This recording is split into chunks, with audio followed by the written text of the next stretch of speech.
Hello everyone, welcome you all on my YouTube channel study with banker. तो जैसे कि आप सभी जानते हैं कि नाबार्ड ग्रेड ए का नोटिफिकेशन आ चुका है। तो इस वीडियो में हम उस नोटिफिकेशन के रिगार्डिंग जो भी कुछ इंपॉर्टेंट चीज़ें होंगी उसके प्रोस्पेक्ट में उसको हम पढ़ेंगे, ठीक है, पूरा डिटेल। तो फर्स्ट इम्पॉर्टेंट है कि डेट्स क्या हैं। ऑनलाइन एप्लीकेशन फॉर्म आपका 18 जुलाई से शुरू हो जाएगा, लास्ट डेट उसकी 7 अगस्त है, और प्री आपका टेंटेटिवली 7 सितंबर को होगा।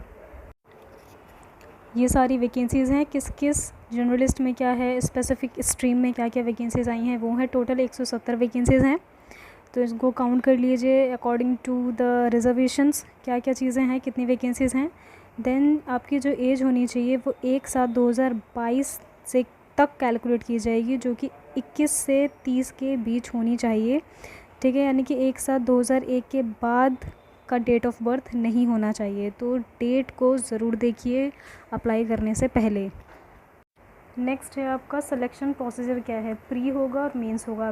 प्री में क्या क्या है, आरडीबीएस के लिए, राज्यसभा के लिए और बाकी सब स्ट्रीम्स के लिए भी ये कॉमन है, जिसमें आपका रीजनिंग है 20 क्वेश्चन 20 मार्क्स के, इंग्लिश है 30 क्वेश्चन 30 मार्क्स के, computer knowledge 20 question 20 marks, quant होगा आपका 20 क्वेश्चन 20 मार्क्स, डिसीजन मेकिंग आपका 10 क्वेश्चन 10 मार्क्स, जर्नल अवेयरनेस आपकी आएगी 20 क्वेश्चन 20 मार्क्स के लिए। फिर इकोनॉमी और सोशल इश्यूज आएंगे with focus on rural India, जो कि हैं आपके 40 क्वेश्चंस 40 मार्क्स के लिए। देन आपका है agriculture and rural development with emphasise on rural India, मतलब कि इकोनॉमिक और सोशल इशूज़ और एग्रीकल्चर और रूरल डेवलपमेंट ये दोनों की दोनों जो हैं वो रूरल इंडिया पे बेस्ड होने चाहिए। मतलब रूरल एरियाज़ में नाबार्ड क्या कर रही है, कैसे हो रहा है, इंडिया में क्या क्या चीज़ें चल रही हैं, वो इस पे बेस्ड आपको ऑब्जेक्टिव टाइप क्वेश्चंस मिलेंगे।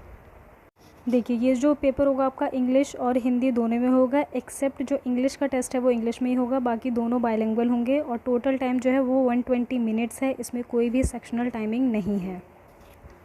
इसके बाद ये इम्पॉर्टेंट है कि जो आपका रीजनिंग, इंग्लिश, कंप्यूटर, क्वांट और डिसीजन मेकिंग है, ये आपका सिर्फ क्वालिफाइंग सेक्शन है, इसको सिर्फ आपको क्वालिफाई करना है। मेरिट आपकी जो बनेगी वो general awareness, eco and social issues और एग्रीकल्चर एंड रूरल डेवलपमेंट, इन तीनों सेक्शंस को मिला के मिलेगी, जो कि 20, 40 और 40 यानी कि 100 मार्क्स में से आपकी मेरिट बनेगी, और बाकी के सेक्शन क्वालिफाइंग हैं। नेक्स्ट है आपका मेंस एग्ज़ाम जो होगा स्पेशलिस्ट के लिए, पेपर 1 पेपर 2, जिसमें इंग्लिश होगा जो डिस्क्रिप्टिव होगा, 3 क्वेश्चंस आएंगे 100 मार्क्स के, 90 मिनट्स के लिए आपको कीबोर्ड पे टाइप करना होगा। देन सेकंड पेपर होगा आपका स्ट्रीम से स्पेसिफिक, जिस स्ट्रीम से आप अप्लाई कर रहे हैं उसमें ऑब्जेक्टिव टेस्ट जो होगा उसमें 30 क्वेश्चन 50 मार्क्स के होंगे 30 मिनट्स के लिए, और उसी के बाद आपका एकदम टाइपिंग वाला डिस्क्रिप्टिव शुरू हो जाएगा, जिसमें 6 क्वेश्चन दिए जाएंगे, उसमें से आपको 4 क्वेश्चन अटैम्प्ट करने हैं, जिसमें से 2 क्वेश्चन 15 मार्क्स के होंगे और जो 2 क्वेश्चन होंगे वो 10 मार्क्स के होंगे, और वो आपको टाइप करने होंगे, और इसके लिए आपको 90 मिनट्स दिए जाएंगे। नेक्स्ट है आपका जर्नलिस्ट के लिए। जर्नलिस्ट के लिए भी सेम वही है, लेकिन इसमें क्या होगा, पेपर 2 में आपका इकोनॉमिक और सोशल इश्यूज़ के रिगार्डिंग पूछा जाएगा और एग्रीकल्चर एंड रूरल डेवलपमेंट के रिगार्डिंग पूछा जाएगा। लेकिन जो स्पेशलिस्ट एग्ज़ाम है उसमें जो भी आपकी डिग्री है, जिस डिग्री के अकॉर्डिंग आप भर रहे हैं, किस स्ट्रीम से भर रहे हैं, उसमें स्ट्रीम के रिगार्डिंग पूछा जाएगा। और जर्नलिस्ट से भर रहे हैं तो वहाँ पे ESI और ARD से रिलेटेड क्वेश्चंस को पूछा जाएगा, ठीक है। 4 क्वेश्चन, 2 क्वेश्चन 15-15 मार्क्स के और 2 10 मार्क्स के। नेक्स्ट है अगर राज्यसभा की पोस्ट के लिए भर रहे हैं आप, उसके लिए भी सेम है। फर्स्ट तो पेपर कॉमन है तीनों उसमें, सेकंड पेपर में उनके स्ट्रीम से स्पेसिफिक पेपर पूछा जाएगा, सेम वही है 30 क्वेश्चन 50 मार्क्स के लिए 30 मिनट, 6 क्वेश्चन में से 4 अटैम्प्ट करने होंगे 50 मार्क्स के लिए 90 क्वेश्चन, और ये आपको कीबोर्ड पर टाइप करने होंगे, ऑब्जेक्टिव लगाना होगा। और पेपर 1 तो तीनों में कॉमन ही है। डिस्क्रिप्टिव को इंग्लिश लिखना होगा, जिसमें आपका प्रिसाइज वाला आता है, कॉम्प्रिहेंशन आता है, ऐसे आता है, और भी जो चीज़ें आती हैं वो आपको सिलेबस में मिल जाएंगी। नेक्स्ट है एकेडमिक क्वालिफ़िकेशंस। अगर जनरल उस पर अप्लाई करते हैं आप RDBMS में, तो अगर बैचलर डिग्री है तो आपका मिनिमम 60% होना चाहिए मार्क्स, और जनरल के लिए, और SC ST PW के लिए 55% मार्क्स होने चाहिए। अगर आपने पोस्ट ग्रेजुएशन की हुई है तो मिनिमम 50% मार्क्स होने चाहिए, और SC ST के लिए 50, मतलब पोस्ट ग्रेजुएशन जिसने किया उसके 55% मार्क्स होने चाहिए। उसी में SC ST को थोड़ा वो रिलैक्सेशन मिल जाती है, उनको 50% मार्क्स होने चाहिए। नेक्स्ट है एग्रीकल्चर इंजीनियरिंग। अगर आपने की हुई है तो सेम प्रोसीजर है, बैचलर है तो 60% मार्क्स और SC/ST के लिए 55% मार्क्स। और अगर आपने पोस्ट ग्रेजुएशन की हुई है तो 55% मिनिमम मार्क्स होने चाहिए और SC/ST के लिए कंसेशन मिलाने के बाद, रिलैक्सेशन देने के बाद उनको 50% मार्क्स होने चाहिए। फिशरीज़ के लिए भी वही है, मतलब सारी जो भी जिस भी स्ट्रीम से आप अप्लाई करेंगे सब में आपको बैचलर है तो 60% मार्क्स चाहिए और SC/ST को 55। और देन अगर आपने पोस्ट ग्रेजुएशन की है या फिर कोई डिप्लोमा किया हुआ है, जैसे इसमें फाइनेंस में डिप्लोमा किया हुआ है, MBA किया हुआ है, तो 55% मार्क्स होने चाहिए और SC/ST के लिए 50% मार्क्स होने चाहिए। ठीक है, तो ये इस डिस्क्रिप्शन को आप ढंग से पढ़ लीजिए कि आप कब अप्लाई, कैसे अप्लाई कर सकते हैं। राज्यसभा के लिए भी सेम वही प्रोसीजर है, 60% मार्क्स और 55% मार्क्स। तो इसमें क्या है, मास्टर्स अगर आपने हिंदी में की हुई है तो भी मिनिमम 60% मार्क्स होने चाहिए और ST/ST के लिए 55%। और इसके साथ साथ आपको जो भी मेन और इलेक्टिव सब्जेक्ट होगा उसको कम से कम आपने 2 साल बैचलर डिग्री कोर्स में पढ़ा हुआ हो। तो इन चीज़ों को ढंग से पढ़िए, उसी के बाद अप्लाई करिएगा। फॉरेस्ट्री में, लैंड डेवलपमेंट, सॉइल साइंस में या प्लांटेशन हॉर्टिकल्चर में, सब में सेम प्रोसीजर है। बैचलर है तो 60 डिग्री और SC/ST के लिए 55 और पोस्ट ग्रेजुएशन है तो 55 और जनरल एंड OBC और SC/ST के लिए भी और PW के लिए 50% है। ठीक है, कंप्यूटर IT के लिए जिन्होंने किया है जिससे वो अप्लाई करेंगे, या फिर एग्रीकल्चर मार्केटिंग से जो भी अप्लाई करेंगे, सब अपना जो भी क्राइटेरिया है उसको देखिए, ढंग से पढ़िए नोटिफिकेशन को, देन ही आप अप्लाई करिएगा अगर आप एलिजिबल होते हैं उसके बाद। ठीक है, नेक्स्ट है आपका सिविल इंजीनियरिंग।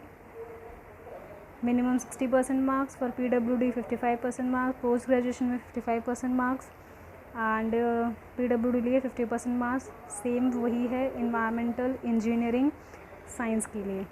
ठीक है, देन है डेवलपमेंट मैनेजमेंट, इसके लिए भी सेम है।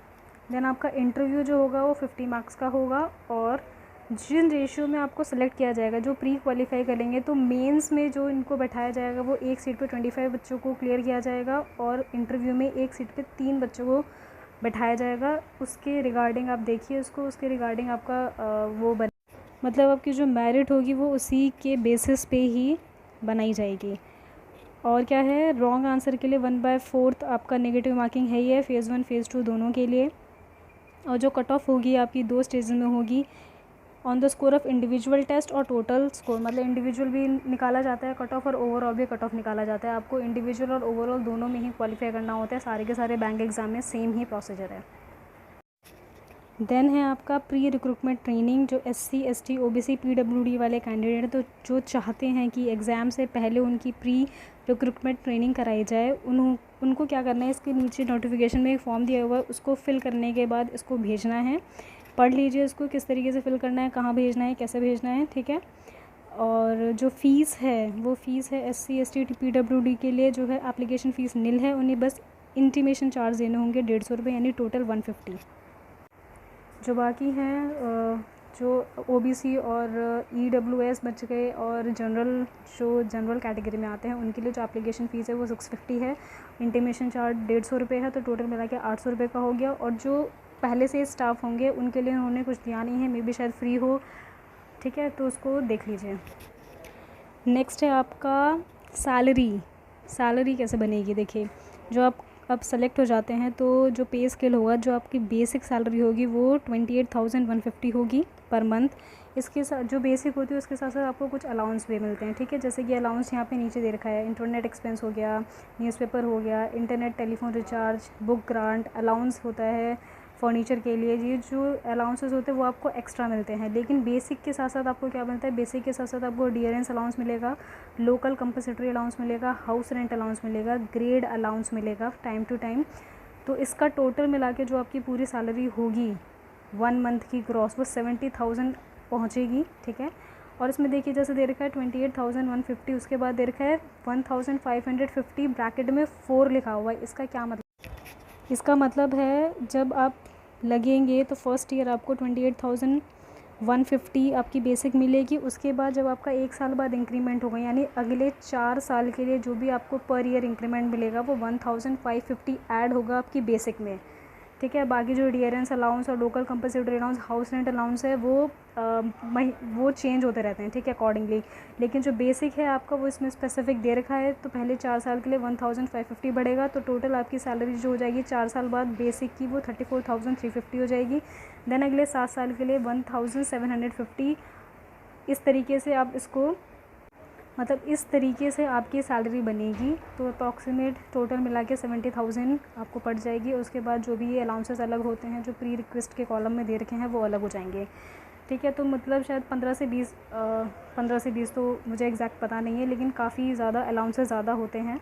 नॉर्मल जो IBPS PO या SBI PO होता है, नाबार्ड के जो अलाउंसेस होते हैं वो काफ़ी ज़्यादा होते हैं। स्पेसिफिक जब मुझे पता चलेगा तो मैं इसके ऊपर वीडियो ज़रूर बनाऊँगी आगे। तो आप चैनल को सब्सक्राइब करिए और शेयर करिए इस वीडियो को जिसको भी इसकी ज़रूरत हो। और इसका नोटिफिकेशन, नाबार्ड का जो नोटिफिकेशन है, मैं डिस्क्रिप्शन बॉक्स में डाल दूँगी, तो वहाँ से आप डायरेक्टली उसको डाउनलोड करिए, नोटिफिकेशन को प्रॉपर अच्छे तरीके से पढ़िए, उसके बाद ही आप अप्लाई करिए। सारी जो एलिजिबल कंडीशंस हैं उसको ध्यान में रखते हुए, सिलेबस को ध्यान में रखते हुए जब आप प्रिपरेशन करना शुरू करेंगे, आपने मन बना लिया कि मुझे फॉर्म भरना है, प्रिपेयर करना है, तो जो भी सारा सिलेबस है, जिस भी स्ट्रीम से अप्लाई कर रहे हैं या जनरलिस्ट से अप्लाई कर रहे हैं, तो उस सिलेबस को ढंग से पढ़िए, ठीक है। और उसके साथ साथ प्रीवियस ईयर क्वेश्चंस को देखिए, किस तरीके से, कहाँ से, किस एरिया से पूछा गया है, उसके हिसाब से आप अपनी स्ट्रैटेजी बनाइए और उसको शुरू कर दीजिए, ठीक है। तो इस वीडियो में सिर्फ इतना ही, और आगे भी मैं इसी तरीके की वीडियोस लाती रहूँगी जो आप सभी के लिए हेल्पफुल होंगी। तो अपनी प्रिपरेशन करते रहिए। Best of luck and share करिए वीडियो को, and thank you so much for watching.